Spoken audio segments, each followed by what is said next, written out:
What's happening, everybody? It's Sean with Reactions to the Classics, and today we got another fun one, a top 10 underground / alternative bands of the 2000s, the noughties, right? 2000 to 2009. Brought to us by a friend, longtime supporter, patron of the channel, and great curator of these top 10 lists, Slade Said. Thank you, Slade Said. Always appreciate you.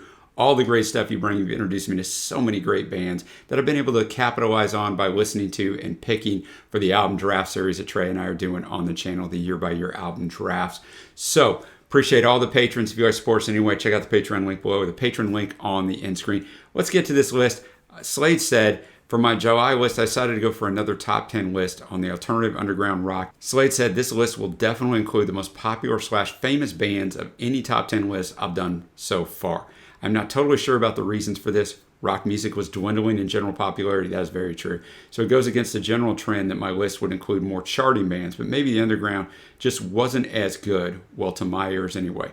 So that I found that the best bands were, in fact, also generally speaking, the more famous ones. Don't know, but anyway, let's jump into it. Just a little quick thing. The music will not be in this video, but it'll be in a Vimeo link down below. Follow along. We'll jump into number 10. We have Modest Mouse, Float On, from the album Good News for People Who Love Bad News from 2004. So it said our first pick for the list is Modest Mouse from the state of Washington. Their first output, a single in 1994, was recorded at Calvin Johnson's studio and released through his record label, K Records. He says Calvin Johnson from the band Beat Happening, as well as a collaboration, the Halo Benders, which also included Doug March of Built to Spill, a band we will return to later on this list.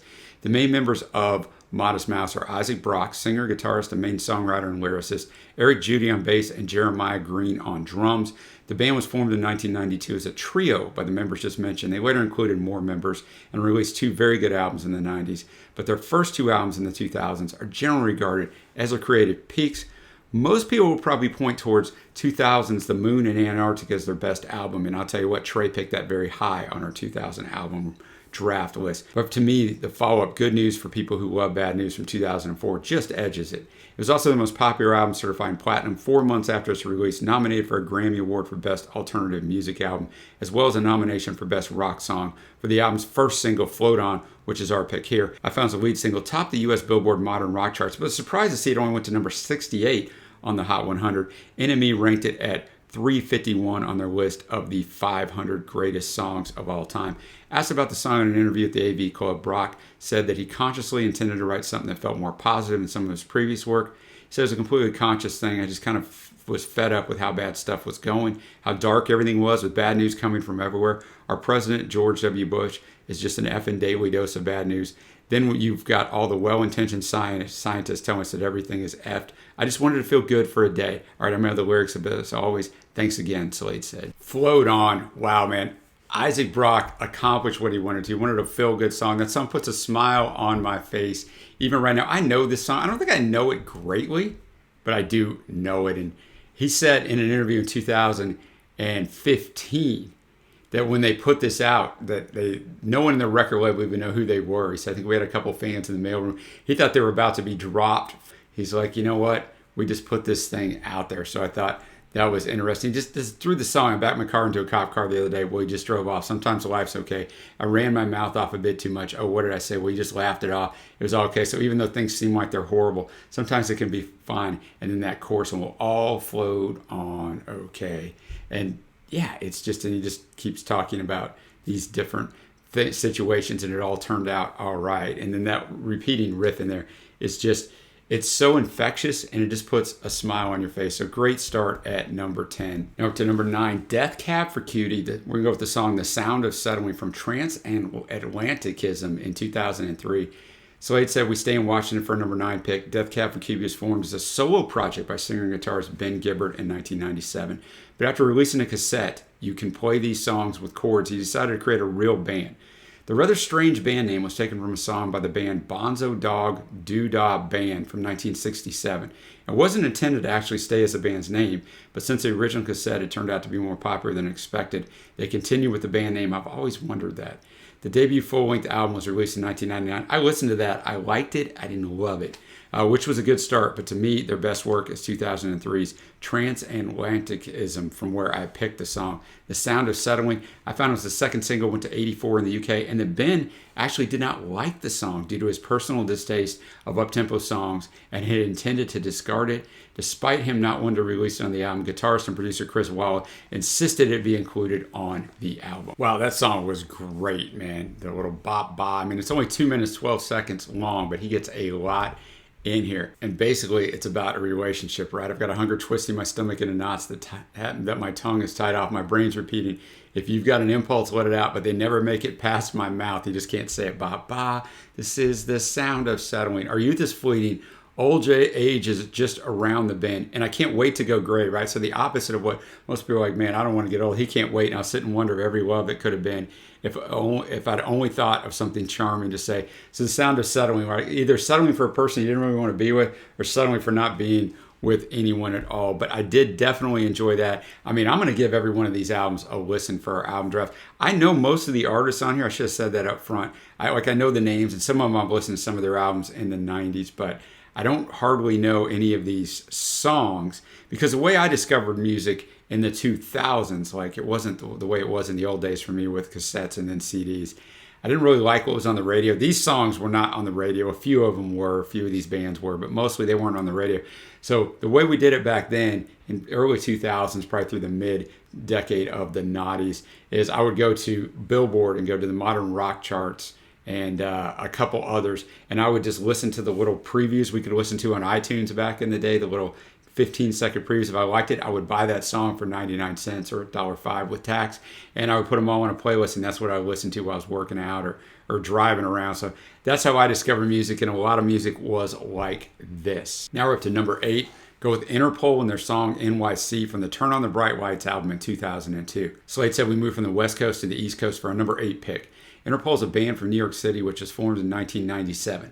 Unlike the two first bands on this list, Interpol is a much clearer UK goth/punk rock inspiration with clear references to bands like Joy Division and the Chameleons, while still sounding like a band that acknowledges their New York home base. Interpol has released 6 albums to date. Not that many for a group that's been together for 20 years, right? They're releasing a new one this July 2022. And while all albums are worth a listen, nothing beats their debut album, which is an excellent album, one of the best of that year for sure, with the band firing on all cylinders.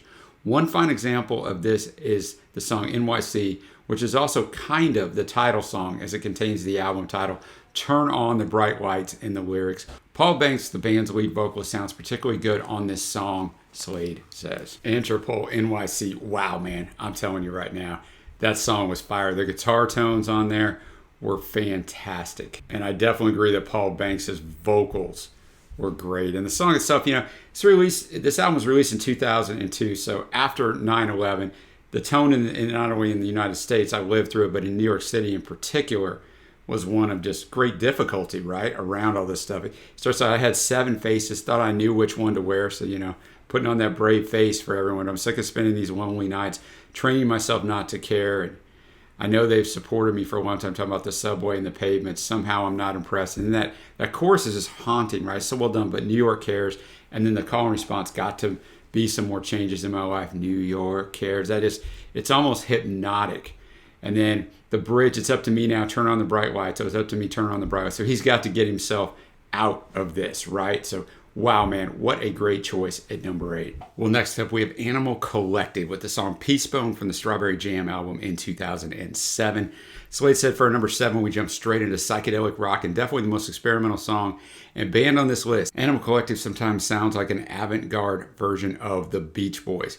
The band was founded in Baltimore, Maryland in 1999 by childhood friends who were all interested in indie, alternative rock, as well as more experimental music. Animal Collective is a quartet consisting of the members A.V. Terror, real name David Portner, Panda Bear, Noah Lennox, geologist Brian Welt, and Deacon Josh Dibb. Although not all 4 members are necessarily playing on all the albums, with Avery Terror and Panda Bear sometimes performing as a duo under the band's name. They were the founding members.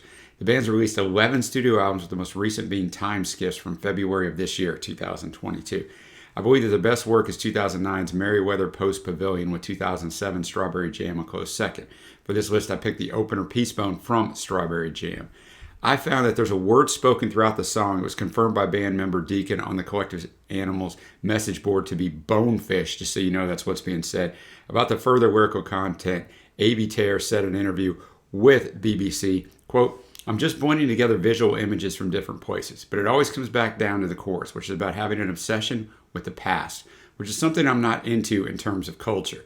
Music should be more than just something to stomp to. It should be more interactive. For us, it's not always about just writing a good song. We want to play with your ears in terms of color and space with sound. All right, this one sounds interesting. Animal Collective, Peacebone. Animal Collective, Slate says number 7 alternative underground rock band of the decade of the noughties. The song itself doesn't make a lot of sense, right? The chorus does though. And an obsession with the past is like a dead fly. And just a few things are related to the old times. He goes on to say, it's not my words you should follow, it's your insides. And that inside, just an inside, adjust your insides. You're just an inside. The instrumentation, just the ambiance and production of this song are quite interesting to keep your attention. For our 2000 draft, I did listen to Spirit They're Gone, Spirit They're Vanished, their first album.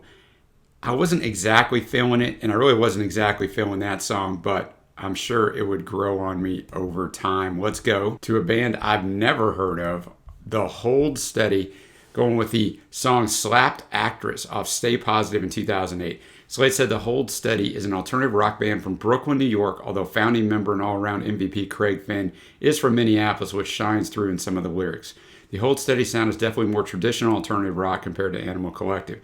The Hold Steady has delivered music to some of the more popular series in the last decade, as they recorded a song to the soundtrack of Game of Thrones, as well as playing live in the series Billions at a party. So I've seen every episode of that, so I'm sure that I've seen them. My favorite album by the band is 2008 Stay Positive, even if I see that AllMusic.com rates it as their worst, but then I'm often not agreeing with AllMusic on album ratings. What lets this album down is the production mixing. The sound is muddy and not very good, unfortunately, and it's never good when a guitar-heavy rock album sounds bad when played at loud volumes. Even so, the songs are all great, with my favorite song being Slapped Actress, which I picked for this list. And that's the thing a lot of times, I come across this all the way back to the 60s whenever you listen. If a band is not real well known, doesn't have a lot of production money, sometimes their production suffers and it kind of becomes a cycle, right? If my production doesn't make my albums sound great, then people aren't going to want to listen to them and you can't get out of that cycle. So let's check it out. All right, Slapped Actress. Nice one there, man. I really did enjoy it. I did enjoy it more than Animal Collective.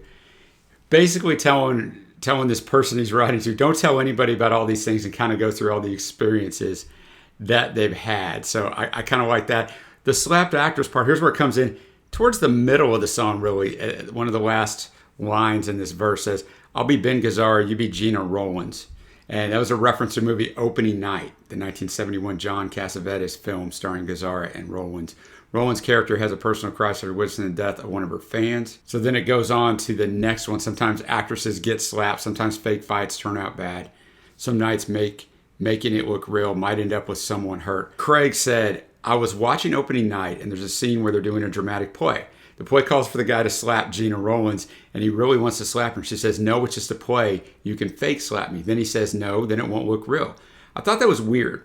I was taken at the time by this all the world's a stage idea that we're all out there acting or throwing these signifiers out, especially more and more as we act out online, especially in the bridge. Sometimes actresses get slapped. Sometimes fake fights turn out bad. Sometimes making it look real makes someone get hurt. So a little background into it. Now we go to the group Eels is the number 5 pick, and the song we're going to listen to, Grace Kelly Blues from Daisies of the Galaxy in 2000. Slade says Eels is the brainchild of singer and guitarist Mark Oliver Everett, who mostly just goes by the name E.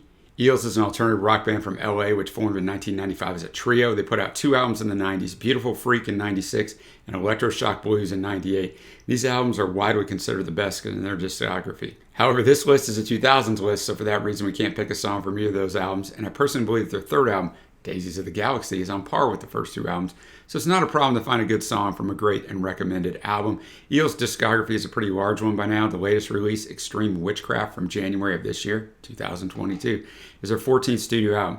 Eels' style can sometimes be very dark and gloomy, and that was especially the case on the second album, but Daisies of the Galaxies has a much more positive sound and feeling to it than most of their albums. For this list, I picked the opener from that album, Grace Kelly Blues. Grace Kelly Blues, we got a little bit of everything in there, right? We got some brass, almost marching band stuff. We finished off with it sounding like a pedal steel there. I don't know, a country vibe, but really like Mark Oliver Everett's voice. I think the vocals are powerful. I think it's about kind of going through our lives, living sort of this pretend life. He starts out talking about the mime walking through the dirty streets of Paris in hot August heat, sun melting the fake smile away, just looking for a place to stay. That fake smile that a lot of us go through life with, right? And then the Grace Kelly part is the actress gave up all her old dreams and traded up. Now she is a queen, the Queen of Monaco or Princess of Monaco.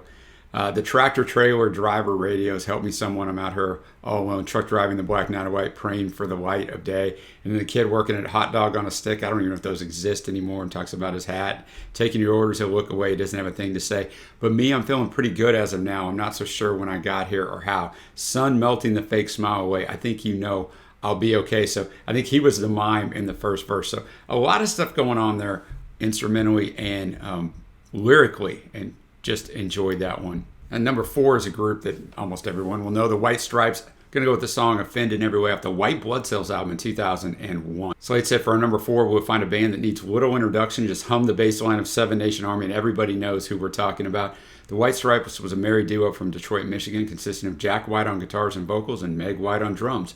For several years, the couple officially were known to be brother and sister, and it only was later revealed that they were, in fact, married. Jack White took his wife's surname when they married. Okay, I did not know that.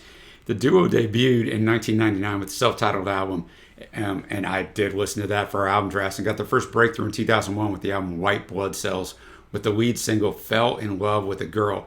So I'm about to start 2001 in Trey and I's album draft series. So I'm about to listen to all these albums from 2001, and this is one of them. The album received high critical acclaim upon its release, and personally, Slade said he thinks it's their best album, although the follow-up Elephant is obviously very good as well and includes the aforementioned Seven Nation Army, which won a Grammy for Best Rock Song in 2004, while the album itself won a Grammy for Best Alternative Music Album. All right, well, let's check it out. Highlight of that for me was the guitar work from Jack White. It was fantastic and comes in 3 different places.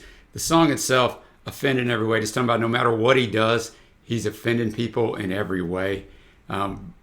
Verse 3, the last verse tells him, somebody's trying to tell him, you tell me to relax and listen to these facts, that everyone's my friend and we'll be there and we'll be till the end. But know this much is true, no matter what I do, no matter what I say, offend in every way. So it's probably, Jack White's been very critical of the music business and kind of how it builds celebrity. So it's probably that they're starting to become a little bit famous. Not like they're going to become, as Slade said, in 2004 with Seven Nation Army, but they're starting to become a little bit successful, a little bit famous, and in that you're under a microscope. Remember, this is way back in 2001. Now with social media and the world we live in with instantaneous feedback, we're much more critical of those in the public eye. So if he felt that way then, imagine how he feels now. But really good choice song-wise right there. Now we're up to number 3. We got The Strokes. The song Someday from the Is This Is It album in 2001, which is on my list to listen to. And I've heard a lot about The Strokes in this album, but I don't think I've ever heard The Strokes, or not too often. The Strokes was formed in 1998 in New York City and is a quintet formed by singer Julian Casablancas. Other notable members of the band include guitarist Albert Hammond Jr., son of singer-songwriter Albert Hammond, who amongst other songs wrote It Never Rains in Southern California. They released their debut album, This Is It, in 2001 to much critical acclaim. The album was a polished version of 1970s garage punk rock with clear references to Velvet Underground and Iggy and the Stooges, with some Doors influences as well. A truly remarkable debut album by the band, but also an album they have not really been able to surpass on subsequent releases. So our pick Someday is taken from that album. I found it as their 3rd single, 17 on the U.S. Alternative Rock Songs chart and 27 in the UK. It's ranked at number 53 on Pitchfork Magazine's list of the 200 best songs of the 2000s. There we go. The Strokes at number 3, the song we listened to, Someday. I felt like I knew the opening of it. Maybe I've heard this song once on a live stream or maybe in another top 10 countdown. I don't know. Bass work by Nikolai Frater was a standout on here. Everything was standout on here. I like the lyrics, basically live for the day because your days are numbered. Basically, the chorus, "Oh Maya," says I'm lacking in depth. It's not my ex, by the way. It's hard to tell in there, but it's been. Albert Hammond Jr. said it is Maya. "Oh Maya, say I'm lacking in depth. I will do my best. You say you want to stand by my side, darling. Your head's not right. I see alone we stand, together we fall apart. So a flip of the normal saying, right? Yeah, I think I'll be all right. I'm working so I won't have to try so hard. Tables, they turn sometimes. Oh, someday. No, I ain't wasting no more time, man. Life is too short to waste on relationships or things that are not going to be beneficial. So really good one there. Right, at number 2, we got Queens of the Stone Age. We'll go with the flow song from Songs for the Deaf in 2002. So let's say for our number 2 spot, we have another pretty famous band. I think we only got like one thing up, one song reaction to Queens of the Stone Age, if memory serves me right. Queens of the Stone Age is a band from Palm Desert, California, one of the true, quote, desert rock bands for obvious reasons. The band was formed in 1997 on the back of the dissolution of the stoner band Caius. The main songwriter and band leader is singer and guitarist Josh Homme. Outside of Josh Homme, the band has a lot of different members and guest musicians, some just for one album, others on more. For instance, Mark Lanigan appears frequently on the records, while Rob Halford, lead vocalist, of course, a heavy metal legend, Judas Priest, has a single appearance on the song Feel Good Hit of the Summer from the second album, Rated R. Their mainstream breakthrough came with their third album, Songs for the Deaf, from 2002, which included their biggest hit, No One Knows. This time, not only Mark Lanigan joined, but also Dave Grohl on drums and Dean Ween on guitars. The latter generally regarded as one of the best guitarists in rock music at the time. And when this trio of excellent musicians joined permanent members Josh Homme and Nick Oliveri, you would think something special was about to happen. And of course it did. Songs for the Deaf is an absolute masterpiece, where I could pretty much choose a random song and it would be a great song for this list. I could easily have picked No One Knows, since it was a great song still, even after hearing it too many times. But I went with another of the album singles, Go With The Flow. I found that this was nominated for the best hard rock performance at the Grammys. Queens of Stone Age coming in at number 2. We listened to Go With The Flow. Just fantastic musicianship on here, right? Drumming, guitar work. The song, it's about a girl who doesn't care, right? She just moves from relationship to relationship. She's going with the flow. She doesn't care who falls in love with her, whose heart she breaks. And that the way Josh delivers that chorus, I can go with the flow, doesn't matter. Don't say it doesn't matter. With the flow, matter anymore. I can go with the flow. The call and response, I can go. Do you believe it in your head? And kind of just talking about how love should be viewed and how she views it. So a really good song there. I haven't listened to this album, but I will very soon. Now we go to Slate's Head's number 1 band of the alternative underground rock bands of the noughties of 2000 to 2009. We got Built to Spill. We go with the song Things Fall Apart from their album There Is No Enemy in 2009. I will tell you, I wouldn't have known who Built to Spill was a month ago, but because of Trey and I's album drafts, which you can check out on the channel, just type in any year, and we're up to the year 2000. We listened to Perfect from Now On in 1997, scored very high on our list, and Keep It Like a Secret from 1999 scored extremely high on the list. Love these guys now. But Slate says, as always, when making these lists, there are a lot of bands I wanted to include but had to leave out. So his honorable mentions go to TV on the Radio, the Twilight Singers, And You Will Know Us by the Trail of the Dead, the Gutter Twins, Granddaddy, I just listened to one of their albums that was really good, Oxbow, The National, fantastic, got a top 10 of them up on the channel, and Elsie Fields. He says, for my number 1 spot, I picked a band which could just have well been included in my top 10 list for the 90s. In fact, their most celebrated album was actually released in 1997, but I'm not in total agreement with the general consensus regarding this band's discography. To me, Built to Spill's best albums came in the 2000s. All right, man, give me some hope, Slade said, because I'm not finding easy albums to listen to in the 2000s. With 2001's Ancient Melodies of the Future and 2009's There Is No Enemy fighting for the top spot. Before we pick a song, let me just say that Built to Spill is an alternative rock band from Boise, Idaho that's formed in 1992. The band's undisputed leader is singer-songwriter and guitarist Doug March, who is also the only member who has been active on all the albums. In many ways, Built to Spill is a solo project for Doug with various guest musicians, albeit for some time certain members were permanent members of the band. In an early interview, Doug stated that it was his intention to change the lineup for every album, with himself being the only recurring member, and after some albums in between with a somewhat fixed lineup. He repeated this statement again in Facebook post on Built to Spill's official Facebook site in 2018. I'll stop for a minute and say, that probably is a little difficult, right? Bringing people in, wanting to buy in, and then going, hey man, I'm probably going to cut you after an album, right? Built to Spill plays a kind of alternative rock that sometimes can be very dreamy and incredibly melodic, and other times can be furious and noisy, not far away from Dinosaur Jr. I have 2 favorite songs by the band. I really didn't know which one to pick here. Alarmed from Ancient Melodies of the Future is one. The other is Things Fall Apart from There Is No Enemy. what they share, and the reason why I love these two songs is just a bit more than all the others, is that they encapsulate perfectly what Built to Spill is all about. They have the dreamy melody and they have the noise. In the end, I went with Things Fall Apart, which is just a lovely, dreamy song, particularly for the verse part. It's a perfect song to listen to in headphones, in darkness, or when lying outside, just looking at the sky. I love songs like that. Let's get to the number one, Built to Spill. Things Fall Apart. That song was absolute fire, man. No wonder I've enjoyed those 2 albums from Built to Spill. I can't wait to listen to the two that Slade said, mentioned here, the one in '01 and this one in '09. Just everything on the guitar work from Doug, like all of it is just fantastic, man. So we get into the lyrics. He's talking about a relationship here, right? He says, came into the darkness from out of the blue. I don't know much, but I know what to do. Froze in my mind, I believed it so long. All right, I'll admit I was wrong. Stay out of my nightmares, stay out of my dreams. You're not even welcome in my memories. When things are all right and I want what I've got, it's only a momentarily thought. And then he does this little fade out, fade out. That's what he says. It's not a fade out, right? 4 times. And then the refrain of, if no one thinks of no one, then no one believes in no one, and no one F's with no one when no one's afraid of no one. Like, you can't get hurt if you don't really believe or think of anyone. And then verse 3, when we've all seen enough, now it's time to decide the meekness of love or the power of pride. It doesn't matter if you're smart or good or smart. Things fall apart. Let's go for a walk. Yeah, let's go for a drive. Don't know how to say thanks for being alive. Let's go for a lifetime. Let's go for a fling. Don't know how to say anything. So he's saying, like, his pride, like the meekness of love or the power of pride. So are you going to stay in the relationship and put your pride aside, or is your pride going to push this person out and you're never going to think of them again because you're so angry because of the pride you have that it didn't work? So that's kind of what I take out of that. Now we're going to come to my favorites.